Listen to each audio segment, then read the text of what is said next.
யாராவது வந்து தெரியாதவங்க உங்கள்கிட்ட மொபைல் கேட்குறாங்க, ஃபோன் பண்ணி தரேன் அப்படின்னு சொல்லி கேட்குறாங்க, கொடுப்பீங்களா மாட்டீங்களா? கேரளா நடந்த ஒரு உண்மையான சம்பவம். அதை பார்க்கறதுக்கு முன்னாடி வெண்பா அகாடமியில் நீங்கள் என்ன அப்டேட், நீங்கள் என்ன பண்ண போகிறோம்ன்றதை சொல்லிடுறேன். அதாவது ஆஃப்லைன் கிளாஸில் தமிழ் கிளாஸ் இருக்கிறாங்க, அனிதா கிளாஸ் இருக்கிறாங்க.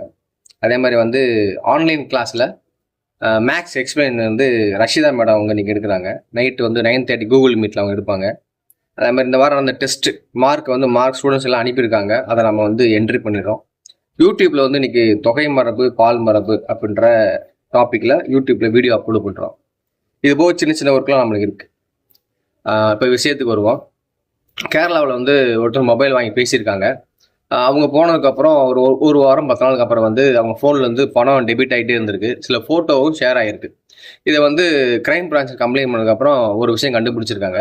ஏதோ லிங்க் வந்து கிளிக் பண்ணி பாஸ்கோடு ஓடிபி இந்த மாதிரி கோடெல்லாம் நீ அனுப்பியிருக்கீங்கன்ற மாதிரி தெரிஞ்சு நான் பண்ணலை அப்படின்னு அவங்க சொன்னதுக்கப்புறம் யோசிச்சிருக்காங்க. ஒரு 10 டேஸ்க்கு மேலே நம்ம யார்ட்ட மொபைல் ஃபோன் கொடுத்தோம், அவங்க வந்து பேசிக்கிட்டு இருக்கும்போது நடந்திருக்குமே அப்படின்ற மாதிரி நினைக்கிறாங்க.